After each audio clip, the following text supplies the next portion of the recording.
मित्रांनो, आगामी विधानसभा निवडणुकीच्या वेळी भारतीय जनता पक्षाने आपला जाहीरनामा प्रसिद्ध केलेला आहे. या जाहीरनाम्याला त्यांनी संकल्पपत्र असे नाव दिलेले आहे.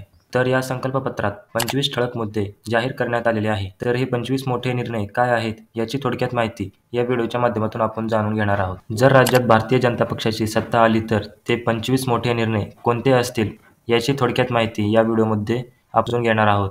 त्यासाठी शेवटपर्यंत नक्की पहा. चॅनलवरती तुम्ही पहिल्यांदा आला असाल तर चॅनलला सबस्क्राईब करून ठेवा. तर चला मित्रांनो, सुरू करूयात अत्यंत महत्त्वाचा व्हिडिओ. मित्रांनो, भारतीय जनता पक्षाच्या या संकल्पपत्रात 25 ठळक मुद्दे नमूद करण्यात आलेले आहे. म्हणजेच 25 मोठे निर्णय काय आहेत त्यापैकी पहिला मोठा निर्णय महिलांसाठी आहे. म्हणजे जर राज्यात भारतीय जनताची सत्ता आली तर लाडक्या बहिणींना प्रत्येक महिन्याला 1500 रुपयावरून 2100 रुपये देण्यात येतील. तसेच या योजनेचे औचित्य साधून महिलांमध्ये आर्थिक साक्षरता निर्माण करण्यासाठी प्रशिक्षण दिले जाईल. महिला सुरक्षेसाठी 25,000 महिलांचा पोलीस दलात समावेश करण्यात येईल. अशा प्रकारचा हा पहिला सर्वात मोठा निर्णय घेण्यात आलेला आहे.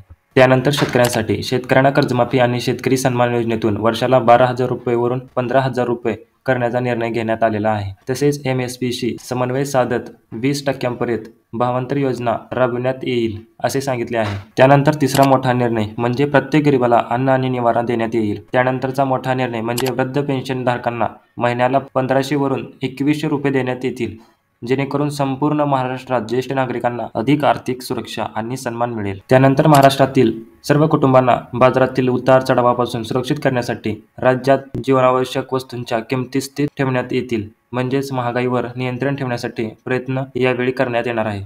त्यानंतर येणाऱ्या काळात 25 लाख रोजगार निर्मिती तसेच महिन्याला 10 लाख विद्यार्थ्यांना 10,000 रुपये विद्यावेतन देण्यात येईल. अशा प्रकारचा मोठा निर्णय भारतीय जनता पक्षाने घेतलेला आहे. त्यानंतरचा निर्णय राज्यातील ग्रामीण भागात 45,000 गावात बांधण रस्ते बांधण्यात येतील. अशा प्रकारचा निर्णय घेण्यात आलेला आहे. त्यानंतर अंगणवाडी आणि आशा सेविकांची आर्थिक सुरक्षा आणि कल्याण सुनिश्चित करण्यासाठी महिन्याला 15,000 रुपये वेतन आणि विमा संरक्षण देण्यात येईल. त्यानंतर सर्वात महत्त्वाचा निर्णय म्हणजे वीज बिलात 30% कपात करून सौर आणि अक्षय ऊर्जेवर भर देण्यात येईल असे या जाहीरनाम्यात सांगितले आहे. त्यानंतर सरकार स्थापनेनंतर 100 दिवसाच्या आत व्हिजन महाराष्ट्र 2029 सादर करण्यात येईल. पुढचा निर्णय म्हणजे सन 2028 पर्यंत महाराष्ट्राला $1 ट्रिलियन ची अर्थव्यवस्था बनवण्याचा निर्णय ठेवलेला आहे. त्यानंतर महाराष्ट्राला तंत्रज्ञान उत्पादन आणि नाविन्यपूर्ण संकल्पना क्षेत्रातील जागतिक केंद्र बनवण्यासाठी खालील पावलं उचलण्यात येतील, ज्यामध्ये मेक इन महाराष्ट्र धोरण राबवून महाराष्ट्राचे भारतीय प्रमुख उत्पादक राज्य म्हणून असलेले साधन आर्थिक मजबूत करण्यात येईल. सोबतच महाराष्ट्राला जागतिक क्रिकेट व कृत्रिम बुद्धिमत्ता राजधानी बनवण्यात येईल. देशातील पहिला विशेष विद्यापीठाची स्थापना करण्यात येईल.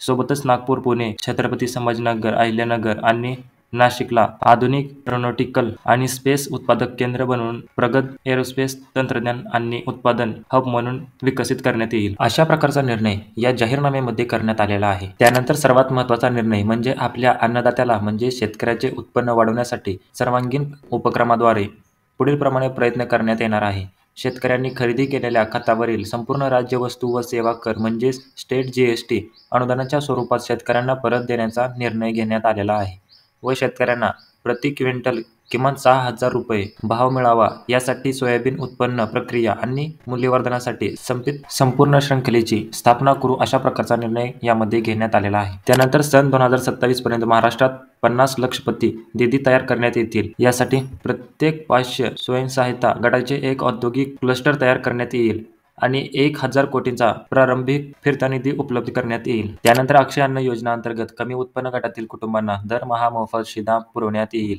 ज्यामध्ये तांदूळ, ज्वारी, शेंगदाण्याचे तेल, मीठ, साखर, हळद, मोहरी, जिरे आणि लाल मिरचीची पावडर यांचा समावेश असेल. पुढचा निर्णय म्हणजे महारथी अटल टिंकरिंग लॅब्स योजना सुरू करण्यात येईल, ज्यामध्ये सर्व शासकीय शाळांमध्ये रोबोटिक आणि AI म्हणजेच आर्टिफिशियल इंटेलिजन्स शिकण्याच्या संधी उपलब्ध होतील. त्यानंतरचा पुढचा निर्णय आणि महत्त्वाचा निर्णय महाराष्ट्रात कौशल्य जनगणना करण्यात येईल, ज्यायोगे उद्योगाच्या गरजेनुसार कौशल्याच्या तुटवड्याचे विश्लेषण करून त्यावर आधारित उपलब्ध कुशल मनुष्यबळ उपलब्ध करून देणे आणि आवश्यकतेप्रमाणे नवीन कुशल मनुष्यबळ उपलब्धीसाठी नियोजन करता येईल. त्यानंतर महाराष्ट्रातील प्रत्येक जिल्ह्यात छत्रपती शिवाजी महाराज आकांक्षा केंद्र स्थापन करण्यात येईल, ज्यांच्या माध्यमातून 10 लाख नवीन उद्योजक तयार केले जातील.